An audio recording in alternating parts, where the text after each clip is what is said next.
Olá, tudo bem com vocês? Aqui é o Renato Zóia, ali do meu lado, Edson Carneiro. Edson Carneiro no Todo Tempo Podcast. Esse é o canal que diz pra você que Deus é bom todo o tempo. Sejam bem-vindos mais uma vez. Hoje eu não vou demorar muito, mas eu já vou logo dizer pra você que você vai aprender um negócio que é a base de toda a história dessa palavra que a gente estuda. E até estava perguntando pro Edson, existe uma palavra um termo usado que talvez você não conheça, que o termo é praxis. Praxis é um termo usado para um tipo de integração, é a união, a convergência entre a teoria e a prática. Você já viu que essa história de teoria e prática é um negócio que a nossa vida e tudo que a gente faz está envolvendo isso, né? E esse vídeo de hoje vai falar sobre a praxis de Cristo. Só que essa praxis aí você vai entender pela visão do próprio Jesus. Eu vou ler um texto aqui que provavelmente vocês já conhecem, o Edson deve conhecer também, mas é um texto que quando a gente medita nele, você consegue um sumo diferenciado. Esse texto está em João 15, versículo 1. Provavelmente a gente já leu isso aqui várias vezes, já ouviu, mas não deu a devida... Mas eu estava falando com o Edson, às vezes a coisa mais simples já é dita num texto tão complexo. Se você aprofundar, você entende riquezas muito profundas. Se você aprofundar, ler mais uma vez, meditar, ficar ali. Mas a primeira leitura você já entende algumas coisas necessárias que Cristo quer dizer. Esse tema de hoje, que é a praxis de Cristo, a união entre a integração, né, entre a teoria e a prática do nosso Deus, para nós, vai ser dividida em duas etapas. Hoje vai ser a primeira e na semana que vem é a próxima, tá bom? Então, pega a tua Bíblia, senta aí e dá-lhe. Vamos começar. João, o apóstolo que escreveu a história do nosso Cristo. Evangelho de João, segundo aquele tempo, capítulo 15, versículo 1, está dizendo assim: Eu sou a videira verdadeira, e meu pai é o agricultor. Todo ramo que estando em mim não dá fruto, ele retira. E todo que dá fruto, ele limpa, para que dê mais fruto ainda. Vós já estáis limpo pela palavra que eu vos tenho transmitido. Permanecei em mim e eu permanecerei em vós. Nenhum ramo pode produzir fruto por si mesmo, se não estiver ligado à videira. Vós, igualmente, não podeis dar fruto por vós mesmos, se não permanecerdes unidos a mim. Eu sou a videira, vós os ramos. Aquele que permanece em mim, eu nele, esse dará muito fruto. Pois sem mim não podereis realizar obra alguma. Se alguém não permanecer em mim, será como o ramo que é jogado fora e seca. Então, esses ramos são juntados, lançados ao fogo e queimados.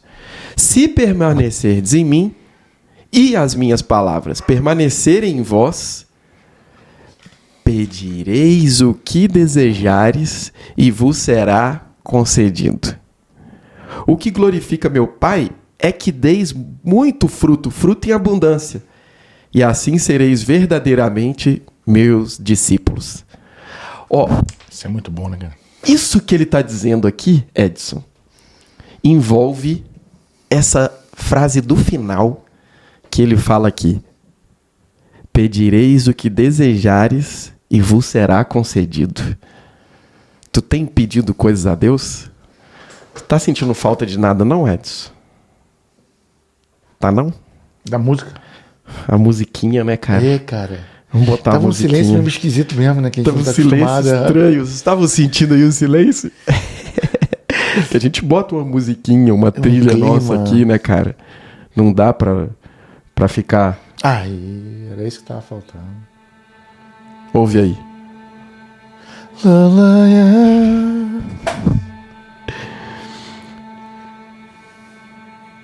Pedireis o que desejardes e vos será concedido. Cara, é tudo sobre isso, meu irmão. Tem meditado sobre essas paradas aí, entendeu? Vocês viram aí que já tem outros vídeos como pedir, da bênção, de quando ser atendido e todas essas coisas. E isso aqui me chamou a atenção outro dia, porque no final ele diz: e vos pedireis o que desejardes.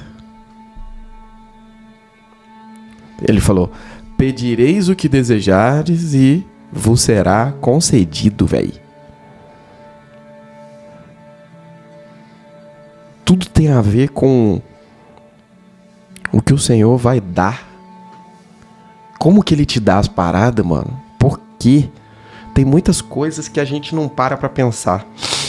Mas vamos lá, vou te ajudar a entender melhor esse texto aqui, velho. Olha uma coisa.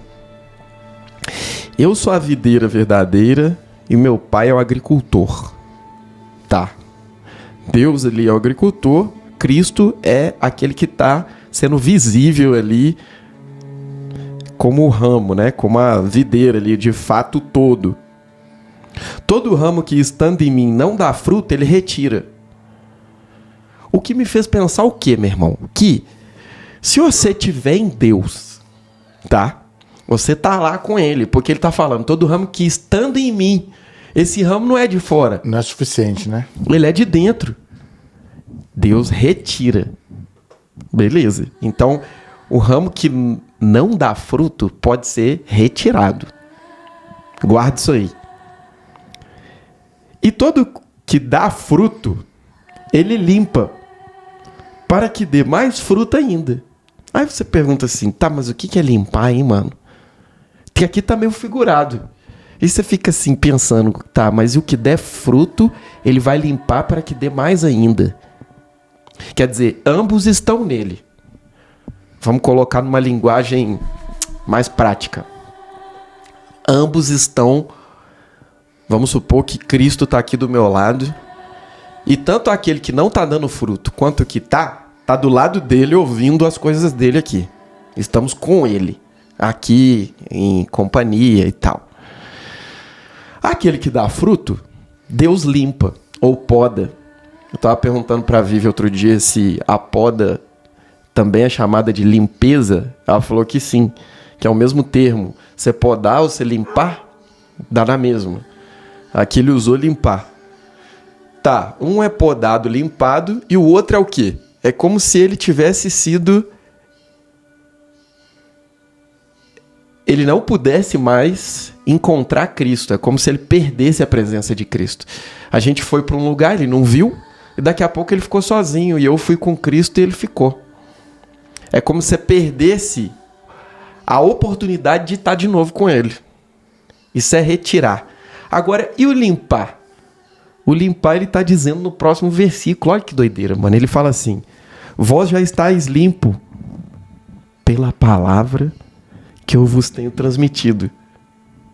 Olha que doideira. No versículo seguinte, ele explica o que é isso. Por isso que é importante conectar o que você lê depois com o que você acabou de ler, né? Você não pode ir lendo só pra frente. Isso é o contexto, né? É, você precisa ler ali e depois ruminar o anterior para poder fazer a ligação, né? Dizem os caras mais ninja aí que eles falam assim: o contexto daquele que você tá lendo, aquela partezinha que você tá lendo, é o versículo anterior. O contexto do versículo anterior é o capítulo anterior. O contexto do capítulo... Não, o contexto do versículo que você está lendo é o versículo anterior. De novo. O contexto do versículo dos dois juntos é o capítulo que você está lendo. O contexto do capítulo que você está lendo é o capítulo anterior a esse que você leu. O contexto dos 2 capítulos juntos é o livro que você está lendo. E o contexto do livro é o todo. Ele conectado inteiro, com a Bíblia inteira. Então, ele tem que sempre fazer essa escadinha. E que louco, né? Porque a nossa forma de ler, até se eu pegar um romance, alguma coisa pra ler, a gente lê pra frente, né?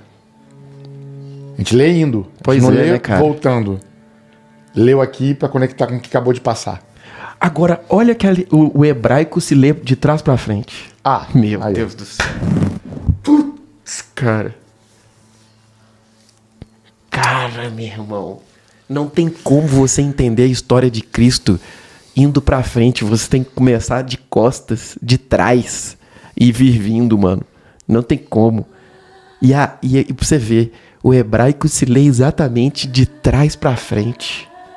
Quer sinalizar alguma coisa isso aí, né? Será o quê, né?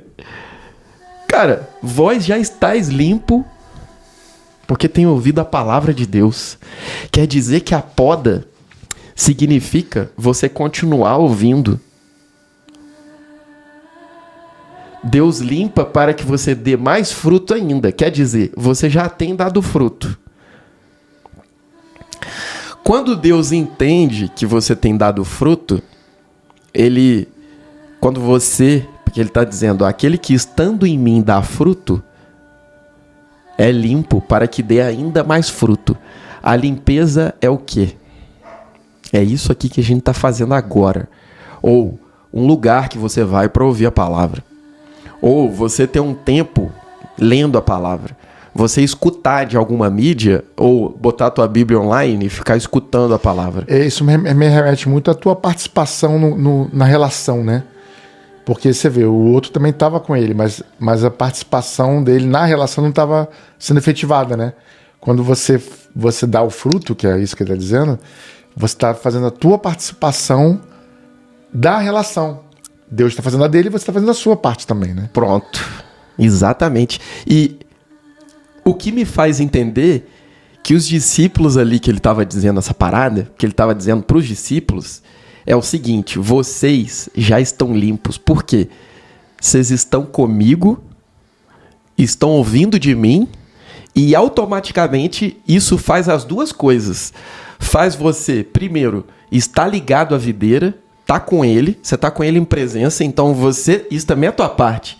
Eles podiam sair dali e ir para qualquer outro lugar, mas eles escolheram estar na companhia dele, estar do lado dele. E segundo... Inclusive largaram muitas coisas para estar ali, né? E o segundo é, de graça, eles estavam ali ouvindo da mais profunda palavra, verdadeira. E o que isso faz, mano? Quando você ouve a palavra, você começa a recontextualizar o teu sistema de pensamento. Porque o cara vem com um pensamento novo ali, você fala, puxa, eu não pensava assim. E aí você ouve aquele cara amanhã de novo. E aí você fala, puxa, esse cara tá... De novo ele tá falando esse troço aí, cara. Aí, de novo você ouve ele e você fala, pô, entendi melhor esse negócio que ele falou agora. Faz sentido mesmo. Aí, de novo, você vê o cara e ele continua falando. Aquilo começa a penetrar sua mente e chegar no teu coração, cara. Então você começa a não somente ouvir, mas a guardar isso no seu interior. Isso começa a fazer uma coisa que começa a fazer sentido e, ao mesmo tempo, começa a ser como se fosse um baú que você colhe um instrumento, coloca ali dentro e guarda. E deixa ali. É como Cristo estivesse fazendo isso. Ele estivesse te dando ferramentas, estivesse te dando coisas de pensamentos que só veio dele, e aí você começa a guardar aquilo na sua mente e no teu coração. E isso porque repetidas vezes ele falava com eles. Repetidas vezes falava. Então, é necessário estar com ele para que você ouça. Porque senão você não vai ouvir. Você vai ouvir outras palavras, outros discursos. Mas eu estando com ele, eu vou ouvir as coisas que saem dele. E a partir dali eu vou ficar... Aquilo vai começar a entrar na minha mente. Eu vou começar a guardar, mas não por osmose, por raciocínio, por pensamento, por vontade própria. Você começa a ver sentido naquilo e aquilo começa a fazer efeito dentro de você num sistema de pensamentos e crenças. Então, O fruto ali é o quê? Isso começou a ficar em mim, a permanecer dentro de mim. Isso não saiu. Aquele que ouviu e não deixou que aquilo permanecesse nele, automaticamente ele foi leviano. Ele ouviu, entrou no ouvido, saiu no outro. E dali a pouco a presença de Cristo para ele já não é mais útil. Já não faz mais sentido. E aí daqui a pouco ele se distrai com outras verdades, com outras coisas. Porque no capítulo seguinte ele falou: permanecer em mim e eu permanecerei em vós. E ainda no seguinte, no 5 ele fala: eu sou a videira, vós os ramos, aquele que permanece em mim e eu nele, esse dará muito fruto, pois sem mim não poderei fazer obra alguma. Pensa como se fosse um exemplo bem esdrúxulo aqui, mas pode ajudar. Pensa num carro, como é que ele funciona. O carro, ele não consegue funcionar sem combustível, certo? E aí você tem um carro, faz as coisas que você precisa, acaba o combustível, tá perto de acabar, você tem que voltar ao posto e reabastecer. E aí você segue de novo para fazer as suas coisas, né? E Cristo está dizendo que a gente é como isso. Que a gente precisa ir, a gente faz as nossas coisas, tem as nossas funções, mas a gente precisa sempre retornar e encher de novo o tanque e fazer de novo um processo de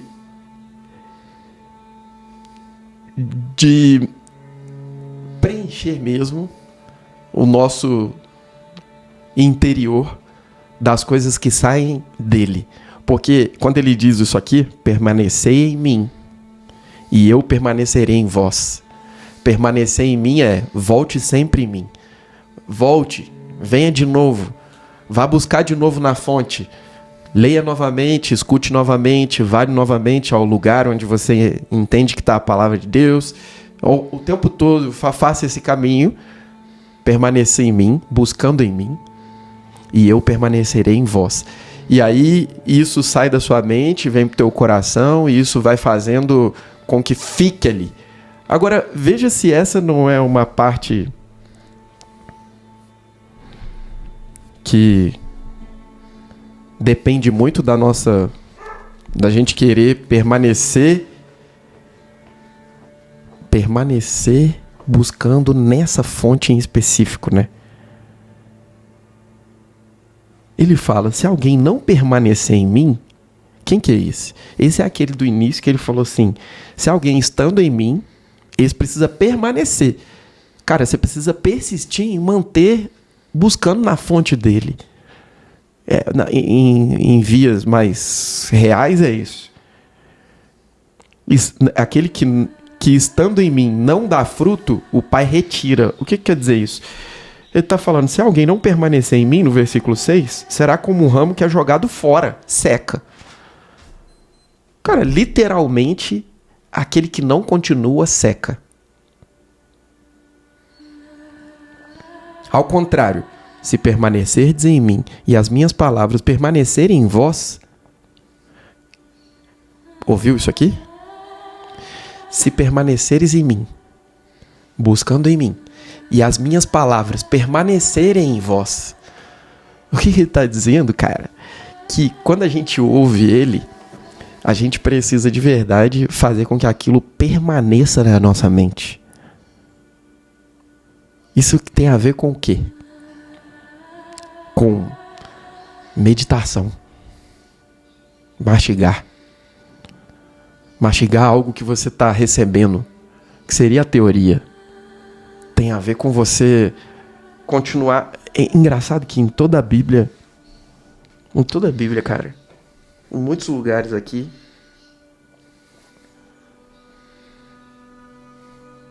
em Colossenses 3,16, Paulo fala isso aqui para eles, ó.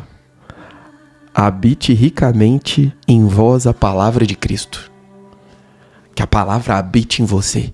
Fique lá. Ricamente. De maneira maravilhosamente abundante, entendeu? O Salmo 1 tá dizendo o que é disso que a gente lê tanto. Cara, a sua satisfação tá em meditar na palavra de Deus de dia e de noite. O final desse trecho fala: em tudo que fizer, prosperará. Aqui diz, Cristo está dizendo: se permaneceres em mim e as minhas palavras permanecerem em vós,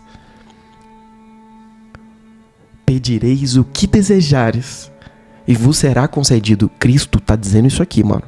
Uma coisa está conectada à outra. É engraçado que em Josué, lá atrás, aqui no versículo 1, Josué 1, né? Primeiros momentos ali, que ele tá para assumir a liderança do povo de Deus. Ele tá meio amedrontado. E aí Deus fala com ele: olha, Josué, não fique com medo, poxa vida, eu tô com você. E aí ele fala assim: que esse livro esteja nos teus lábios, medita nela de dia e de noite, haja com ela de acordo com o que ela diz. Desse modo será vitorioso em todas as suas empreitadas e alcançará bom êxito. E aí ele fala assim: pô, eu não tô falando para você fazer isso. Seja corajoso, não tenha medo. Não fique apavorado com nada. Yahvé, ele tá falando lá, o Senhor teu Deus estará contigo por onde quer que andes. O pedido de Deus foi esse. E em Deuteronômio 6, ele está falando: guarda no seu coração as minhas palavras. Tem um salmo de Davi, eu anotei aqui. Salmo de Davi que era esse cara aí que a gente conhece. Vários salmos ele dá várias indicativas de como é que ele pensava, como que Deus trabalhava com ele, né? Nesse salmo aqui ele está dizendo assim, Salmo 143, versículo 5. Lembro-me dos dias de outrora, medito em todas as tuas ações, reflito sobre as obras de tuas mãos. Ele está dizendo que, além dele pegar essa palavra e ficar pensando sobre ela e guardando ela no coração, ele também às vezes lembra dos feitos de Deus. Não precisa ser os feitos de Deus só na sua vida, pode ser os feitos de Deus na vida de um amigo, na vida de uma pessoa que você conheceu, ou na vida de alguém que você ouviu falar, ou os grandes feitos que tem aqui nesse livro. Quando você medita nisso, também é meditar nas coisas de Deus. Mas com certeza, no momento que você começa a meditar nas coisas dele e guardar elas no teu coração, você começa a se tornar isso de alguma maneira, com o modo de pensar, com o modo de falar. A prova disso é que Jesus é pego naqueles momentos finais da vida dele, e aí Pedro está do lado de fora assistindo, né? Meio com medo, que ali começa já as perseguições, né? Todo mundo começa a procurar, cadê os discípulos que andavam com ele? E aí lembra que tem um trecho, cara, que uma mulher olha para Pedro e fala: ei, você é um deles. E aí Pedro nega Cristo a primeira vez, né? Nesse trecho, a mulher fala assim, ó, para ele: certamente você é um deles. O seu modo de falar o denuncia. Que é como se, cara, quando você começa a falar, você tem um sotaque, né? Você começa a pensar parecido. É claro, você tem guardado aquilo no teu coração. Você tem meditado sobre isso. Você tem entendido qual é o melhor modo de agir. Você tem entendido qual é a melhor maneira de pensar sobre aquele evento acontecido. Você tem feito as suas decisões de acordo com esses pensamentos. Então você não toma a sua decisão mais ao vento, ou a qualquer questão, ou a qualquer direção. Você primeiro entende como Deus pensa, o que Ele fala na palavra dEle, o que você está entendendo disso, e aí você toma uma decisão mais sábia. E o Espírito dEle em nós também nos ajuda a tomar essa decisão. Mas é claro, uma coisa depende da outra. Como ele disse, estando em mim,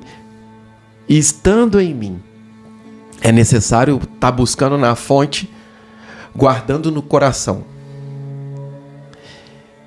Porque a limpeza em nós acontece enquanto a gente está ouvindo. E se você por algum momento se der por conta que tem ouvido muito mais do que você até ouvia outrora, às vezes você pensa, cara, agora eu ouço muito mais a palavra, às vezes eu quero ouvir isso aqui, quero falar isso aqui, quero ler ali 1 hora, às vezes eu sinto vontade de ouvir, às vezes eu vou ali e leio um trecho da Bíblia. Isso já é o sinal de Deus limpando você. Porque isso tem que vir por uma vontade que você nem sabe explicar. Não é uma coisa que você faz porque você está interessado em algo que Deus pode te dar, mas é porque existe uma busca já que é maior do que as tuas vontades. Às vezes, de repente, você está ali lendo, cara, você está buscando isso de alguma maneira, que é o Espírito em você está te aguçando aí para esse caminho. Paulo tem um momento aqui, até que tem a ver com o vídeo da aula o vídeo passado, desculpe, que era o vídeo lá do sonho da Vivian, né? Quando você começa a realmente guardar isso no seu coração, olha o que Paulo fala que acontece. Graças a Deus que sempre nos conduz triunfante em Cristo e por nosso intermédio exala a fragrância do seu conhecimento em todo lugar. Através de nós, ele exala a fragrância do seu conhecimento em todo lugar. Porque para Deus somos o aroma de Cristo entre os que estão sendo salvos e entre os que estão perecendo também. Para estes que estão perecendo, somos cheiros de morte. Mas para aqueles que estão sendo salvos, somos fragrância de vida. Quer dizer, através de nós, Deus está exalando o perfume dele, a fragrância dele. O que aconteceu ali com Pedro agora, quando a mulher falou, ei, você é um deles. É sobre isso que Cristo quer dizer quando ele estava falando lá. Esse lugar é o lugar onde ele está pedindo que a gente esteja. Quando ele diz, estejam em mim e eu estarei em vocês. Eu não sei se vocês estão entendendo, mas esse trecho, ele tá ligado a quando a gente tem um pedido a Deus, a ser atendido por Deus. Ele está dizendo que a conexão do que Deus vai te presentear está ligada ao meditar e guardar no coração o que ele tem dito. Tá ligado a isso? Um pedido nem sempre pode ser uma necessidade, entendeu? Tipo assim, Cristo fez muitos, pra ir finalizando aqui, Cristo fez muitos milagres quando ele estava aí, né, cara? E às vezes, assim, curou doenças e, né, abriu a visão dos cegos. Mas sabe de uma coisa também? Em João 2, versículo 3, a mãe de Jesus fala assim para ele: eles não têm mais vinho. O vinho simplesmente acabou naquela festa de casamento. E a mãe foi pedir vinho. Quer dizer, vamos dizer assim que foi um milagre de luxo. Não foi uma necessidade de nada. Ninguém estava precisando, morrendo, doente e etc. Não. E, segundo aquele mestre de cerimônia que estava ali, aquele foi o melhor vinho. Ainda não foi um milagre qualquer. Ele produziu o melhor vinho. Ou, sabe quando pode ser vendido um vinho hoje na nossa... Aqui, um dos melhores vinhos que tem hoje é francês, famoso. Esse vinho pode chegar a 100 mil reais. Nem é 100 mil. É entre 100 e 400 mil reais. Mas esse mesmo vinho, às vezes eles colocam em leilão, porque tem poucas garrafas. E aí esse vinho, eu tava vendo, cara, ele pode chegar a mais de 2 milhões num leilão. Um vinho, uma garrafa. que Cristo fez 7 talhas que cabiam muitos litros do melhor vinho. Cristo simplesmente fez um milagre ao pedido de uma mulher que estava ali. Engraçado que Maria, toda vez que acontecia uma coisa com ela, está escrito assim: Maria guardava tudo em seu íntimo. E Maria ficava pensando nessas coisas. E ela ficava guardando no teu interior. É exatamente o que está escrito. Olha se não é exatamente o que Cristo está dizendo. Aquele que ouve e guarda as coisas no teu interior, medita sobre elas, passa tempo com elas. Eu vou ler para vocês. Se permaneceres em mim e as minhas palavras permanecerem em vocês, pedireis o que desejardes e vos será concedido. E Maria disse: acabou o vinho. E aí ele faz o melhor vinho. Não é um milagre de uma necessidade de uma pessoa. Era simplesmente um casamento. E quiçá a gente que precisa de muitas coisas que são realmente prioridades de vida. Cara, estar ligado à videira tem a ver com isso, entendeu? Tipo assim, esse texto tá dizendo que todos os dias que a gente ouve a palavra, a gente é limpo, podado. O que é isso?